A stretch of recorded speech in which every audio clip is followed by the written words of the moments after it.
surprend pas, puisque c'est une histoire d'alliance et qu'une alliance implique deux parties libres qui acceptent de se recevoir et s'écouter mutuellement, puisque je vous dis régulièrement tous les dimanches, notamment en lien avec le mariage, l'échange des consentements. Donc chacun se reçoit, alors, je rappelle, parce qu'il y a des vacanciers parmi nous, donc qui n'écoutent pas forcément les amis sur YouTube. Alors voilà, je te reçois comme épouse, je te reçois comme époux, l'alliance est contractée, et c'est une alliance bien sûr qui est devant Dieu, puisqu'il s'agit de faire communion à travers deux accueils mutuels. Donc l'alliance matrimoniale est la même que celle que Dieu nous propose.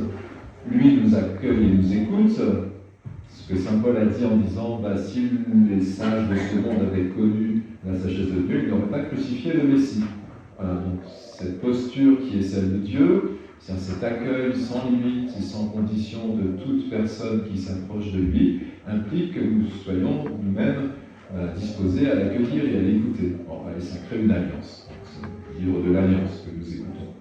Donc, une fois qu'on est d'accord avec ça, alors vous allez me dire, tant mieux, alors il faut dire oui. Amen, j'avais dit il n'y a pas très longtemps, c'est le oui de Marie à l'Annonciation.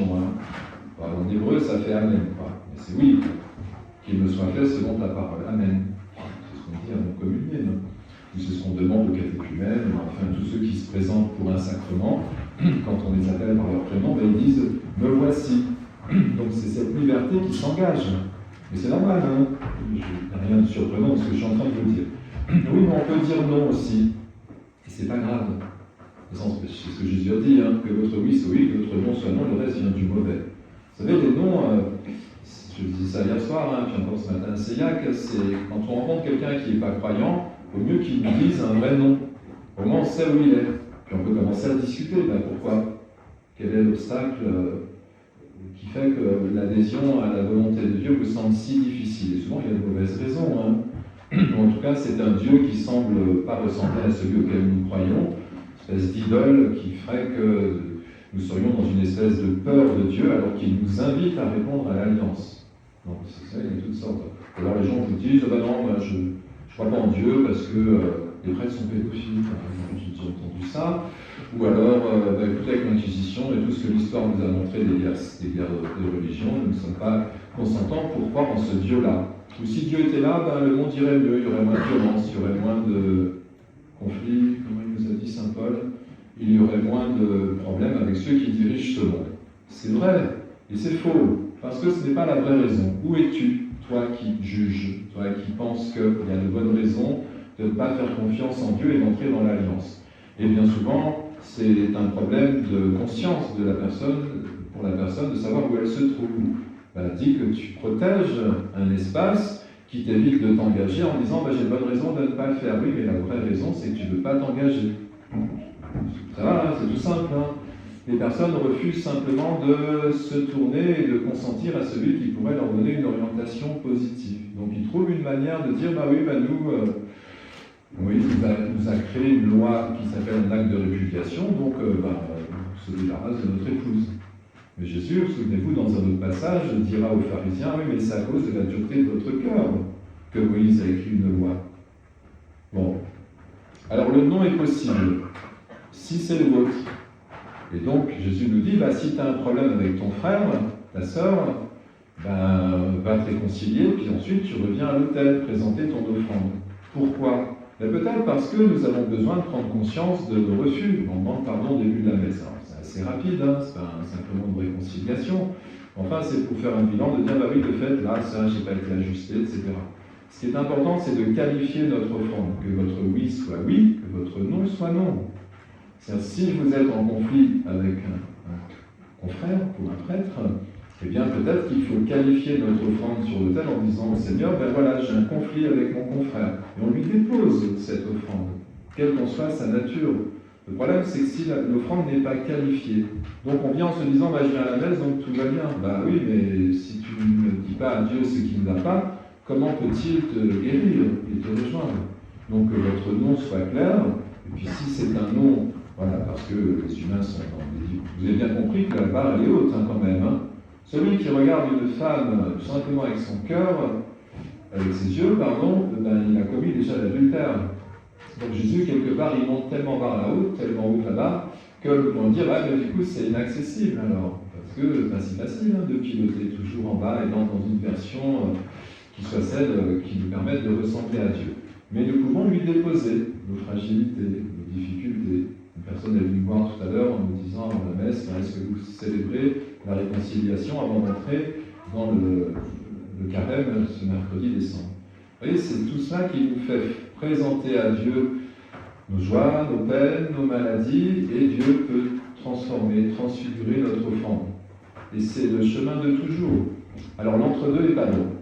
C'est encore une fois, c'est-à-dire le cœur tiède, je dirais l'Apocalypse, ça n'aide pas Dieu à nous rencontrer, puisque nous ne lui montrons pas qui nous sommes, donc il ne nous rencontre pas.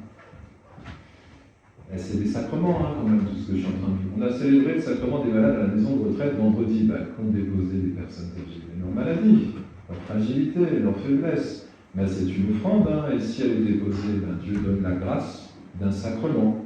Ça va, pour cette boucle-là, il est quand même important de la comprendre. Alors nous sommes en période politique, voilà, et donc il semblerait que la sagesse du monde, de ceux qui dirigent ce monde, ne correspond pas à la sagesse de Dieu. On n'est pas surpris. Pourquoi? Ça ne veut pas dire qu'on ne peut pas gouverner nos familles, nos communautés et notre vie politique de manière sage. Ça veut simplement dire quelle est mon intention. Ça veut dire si je suis dans un intérêt propre, ça s'appelle la convoitise. Donc, si je me présente sur une liste électorale et que je ne vais pas dans le but d'être inspiré et d'ainsi pouvoir veiller à la croissance de tout concitoyen, de fait, je sers mes intérêts propres. Donc ça, c'est la logique du monde. Il n'y a pas de crucifixion maintenant. Alors la croix, j'en rappelle le sens, pour ceux qui ne m'entendent pas, j'ai dit au début, c'est un espace d'ouverture et d'accueil. Jésus, devant l'épreuve, il confie à son Père son épreuve. Père, entre tes mains, je remets mon esprit. Sauve-moi de cette heure. Vous savez, Jésus dit ce qui habite son cœur. Donc, son Père peut l'exaucer. Il dit ça, c'est joie aussi, bien sûr. Jésus est dans l'alliance, évidemment. Donc, il est dans cette disposition où il peut présenter sa vie dans toutes ses dimensions. Et son Père l'exauce.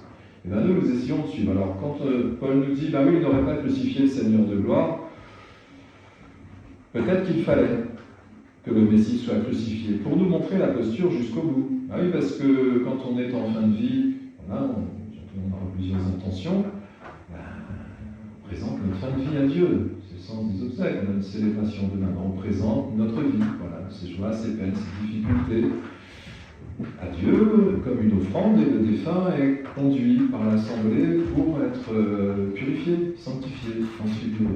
Et c'est toujours la logique de l'offrande. Mais c'est important que la gardions. Donc Jésus a eu besoin de nous dire jusqu'au bout qu'il était dans cette posture d'offrande. Faites ceci en mémoire de moi. Ça s'appelle livrer son corps et verser son sang. Tout ça est la liturgie qui nous rappelle sans cesse que nous sommes invités, le dimanche, à venir humblement présenter notre vie et que Dieu puisse nous conduire peu à peu, peut-être de la mort à la vie, comme ça a été proposé dans le texte du Siracide. Voilà, écoutez, ça nous fait un vrai programme.